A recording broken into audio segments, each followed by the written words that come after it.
Des tonnes de poissons et de riz offerts aux familles pour les fêtes de fin d'année, un don du président de la République. Les fêtes de fin d'année riment bien souvent avec euphorie et accidents de la circulation. Lozère et le Fer sensibilisent les usagers de la route à plus de vigilance. Et puis un avion d'Air Asia disparaît avec 162 personnes à bord en Indonésie. Bonjour à tous et bienvenue dans ce journal. L'année 2014 s'achève bientôt et comme à l'accoutumée, les familles se préparent pour les festivités. Mais faire un bon repas n'est pas à la portée de tous. Le chef de l'État Alassane Ouattara le sait. Il a donc offert 20 tonnes de poissons frais et 30 tonnes de riz aux familles pour leur permettre de finir l'année en beauté. Kamagate et Abou Sanogo. Les fêtes de fin d'année et de nouvel an sont l'occasion de grosses dépenses pour les familles. Celles démunies pour lesquelles célébrer ces fêtes était un véritable souci peuvent se réjouir. Car le chef de l'État Alassane Ouattara vient de combler leurs attentes avec un don de 30 tonnes de riz et 20 tonnes de poissons frais. Les ministres de la Solidarité, de la Famille, de la Femme et de l'Enfant et celui des Ressources animales et halieutiques apportent la bonne nouvelle à ces familles. Tant que nous aurons un homme de la trempe du président Alassane Ouattara à la tête de ce pays, nous serons toujours en train justement de poser ces actes de solidarité parce que sa vision, c'est de faire de notre pays un pays où il fait bon vivre. C'est l'occasion pour nous de dire merci à son Excellence le Président de la République qui nous a mandatés pour poser cet acte et également au Premier ministre qui nous a soutenus dans cette initiative-là. Et je pars ici en étant satisfait de savoir que le président de la République est préoccupé par le souci quotidien des Ivoiriens. Ce don est réparti entre les associations de victimes de guerre, quelques ONG à caractère social et des orphelinats. Les bénéficiaires sont reconnaissants à leurs bienfaiteurs. Nous voudrons dire merci au président de la République pour ce geste. Merci de penser à nous et nous savons que de chez lui, il pense toujours à nous.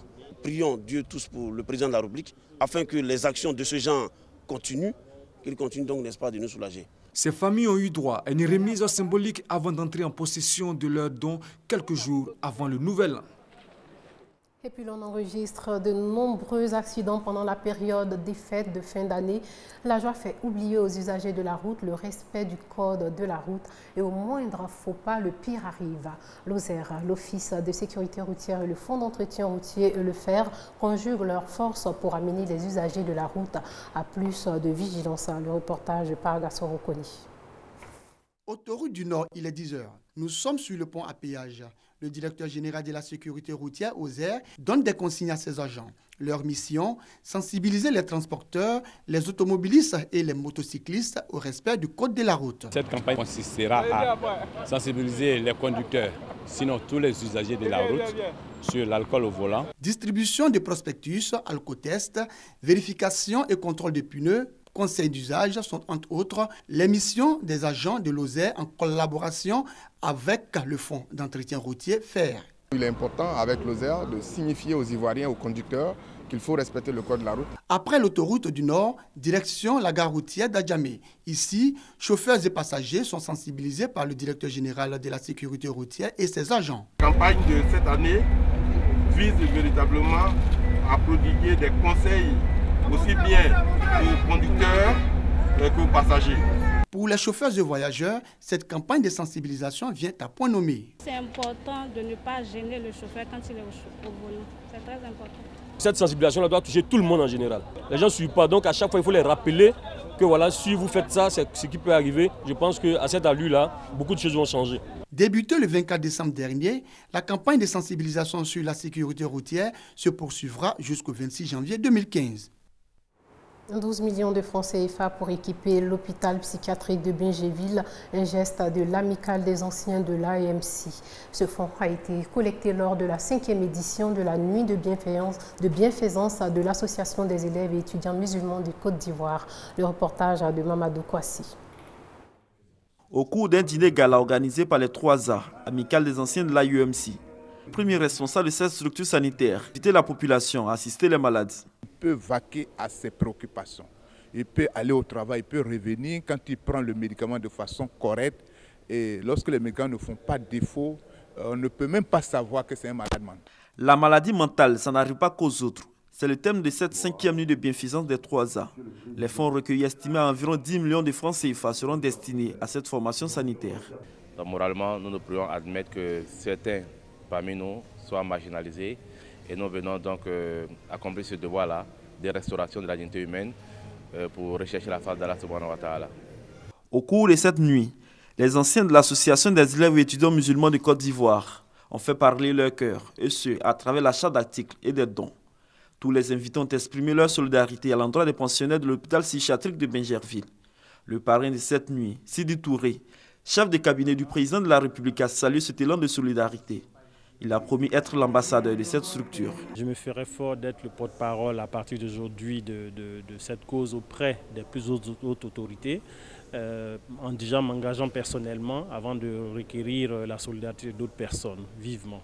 Les fonds recueillis lors des précédentes nuits de bienfaisance ont permis la prise en charge des enfants vulnérables et l'assistance des malades de la lèpre de l'Institut Raouf Leroux d'Azopé. Chaque année, de nombreux migrants clandestins perdent la vie sur le chemin de la recherche de l'Eldorado. La pauvreté est la principale raison qui les pousse à quitter leur pays.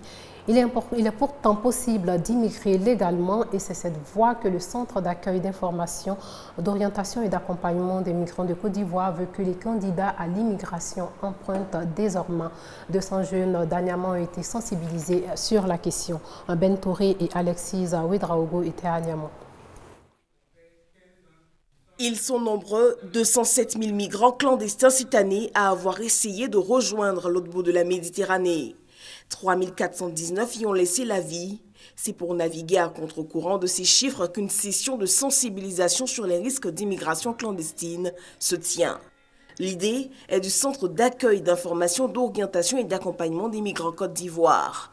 Cette structure est sous tutelle du ministère de l'Intégration et des Ivoiriens de l'extérieur. Le Royaume d'Espagne a décidé d'appuyer tous les pays africains en nous permettant de pouvoir donner les informations nécessaires sur les conditions de la migration régulière, ainsi que ses avantages et tous les dangers, tous les risques que représente l'immigration clandestine. Le trafic des migrants génère par an entre 100 et 160 millions de dollars, soit des centaines de milliards de francs CFA. Un gros business qu'Interpol veut démanteler. Les gens veulent tous partir, donc c'est un bon marché qui profite à ces réseaux-là avec toutes sortes de criminalités, la drogue, le terrorisme, etc. Donc nous essayons de former et de faire comprendre aux uns aux autres que derrière ce que vous voyez, c'est les réseaux criminels qui sévissent. De l'avis d'Interpol, ce réseau tire la plupart de ses clients des réseaux sociaux tels que Facebook, 150 000 seulement cette année. Pour sonner l'alarme, le centre sillonne depuis peu plusieurs communes du district d'Abidjan. Cap sera mis bientôt sur l'intérieur du pays avec le même message. L'Eldorado, c'est toi, ton rêve, tu peux le réaliser ici. La scolarisation et le maintien des filles à l'école au cœur des préoccupations de l'organisation caritative américaine Sor Optimis International. Cette organisation était au groupe scolaire Ouantoué d'Abobo 1 pour encourager enseignants et parents d'élèves dans cette optique. On en sait plus avec Herman Nyamian. Ce sont près de 200 élèves, dont 150 filles du groupe scolaire Ouantoué dans l'inspection de l'enseignement primaire et préscolaire d'Abobo 1 qui viennent d'être honorés. L'organisation caritative Sor Optimis International, fondée aux États-Unis, a voulu profiter de ce temps de Noël pour récompenser le mérite au féminin. Selon Ndiaye Alassane Aïda, présidente de la section Sor Optimis Abidjan Ivoire, ces petites filles du primaire ainsi célébrées, outre le fait d'avoir eu la chance d'être scolarisées, sont classées meilleures élèves de leurs classes respectives au titre du premier trimestre 2014. Des cadeaux de toutes sortes leur ont été offerts en présence de leur marraine Kona Massangé. La marraine et l'inspecteur de l'enseignement primaire Koulibaly Alexandre n'ont pas tari de remerciements à l'endroit de Sor Optimis International Abidjan Ivoire pour toutes les actions de bienfaisance jusque-là réalisées au profit de ce groupe scolaire et de l'IEP. Un bloc sanitaire réhabilité, des lavabos collectifs, un réservoir d'eau de 3000 litres assorti de suppresseurs sont au nombre des œuvres de bienfaisance réalisées par cette organisation caritative à l'honneur de l'inspection d'enseignement primaire à Bobo 1. Maintenir son environnement propre évite de contracter des maladies. À Daoukro, les populations ont balayé les coins et recoins de la ville, encouragés par la direction régionale du ministère de l'Environnement, de la Salubrité urbaine et du Développement durable. Le reportage de Walter Ouattara et Kader Sogodogo. Les fêtes de fin d'année constituent une période de grand rassemblement. À ces occasions, les lieux publics restent insalubres après les réjouissances. Face à cette situation, la direction régionale du ministère de l'Environnement, de la Salubrité urbaine et du Développement durable de l'IFU a initié une opération de sensibilisation des populations à l'hygiène de l'environnement à Daoukro, chef-lieu de cette région. Objectif, à préserver les acquis de la visite d'État, mais également amener la population à maintenir un cadre de vie salubre.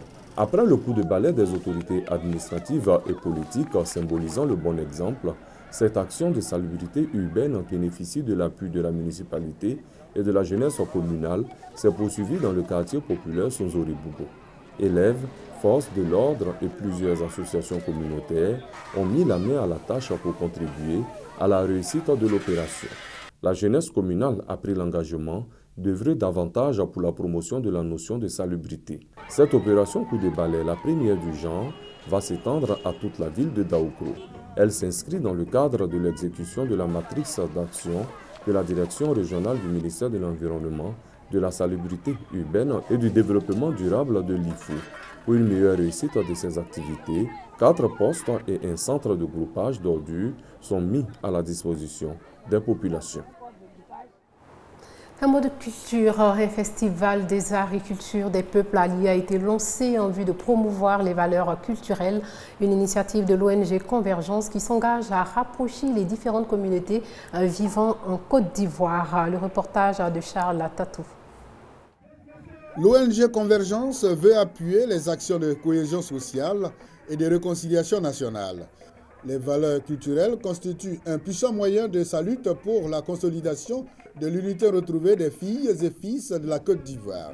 Le Festival des arts et culture des peuples alliés à Katiola est son initiative. La culture des alliances interethniques, quelque chose qui se perdait parce que souvent au cours des cérémonies, nous voyons des gens plaisanter entre eux comme le faisaient nos ancêtres, mais cela n'est pas du goût de tout le monde.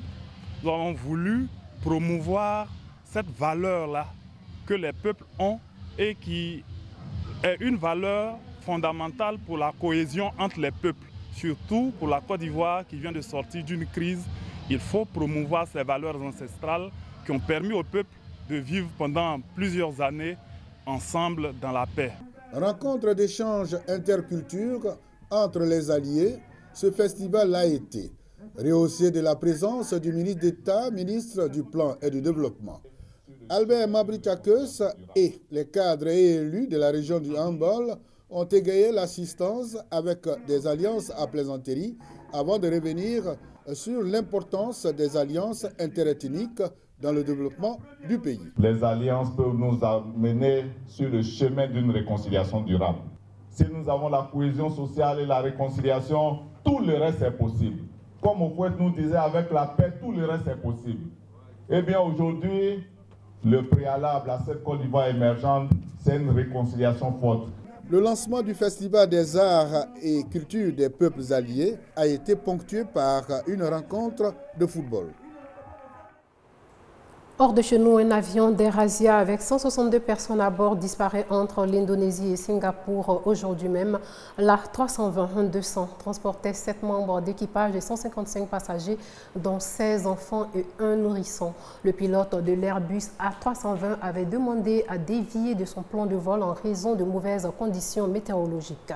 Il a disparu des écrans de contrôle juste après cette demande de changement de plan de vol selon les autorités locales. Le vol QZ 8501 a quitté l'aéroport international Juanda de Surabaya sur l'île indonésienne de Java à 5h20 et devait atterrir à l'aéroport changé de Singapour à 8h30. Et puis, l'OTAN marque aujourd'hui la fin de sa guerre en Afghanistan. C'est la fin de 13 ans de combat. Le 1er janvier, la mission Soutien résolu pour l'aide et la formation de l'armée afghane prendra le relais de la mission de combat de l'ISAF qui a perdu au total 3 485 soldats depuis 2001. Environ 12 500 hommes resteront en Afghanistan pour aider les forces de sécurité afghanes, fortes d'environ 350 000 militaires qui assurent désormais seule la sécurité face aux talibans. C'est la fin de ce journal. Merci de l'avoir suivi et portez-vous bien.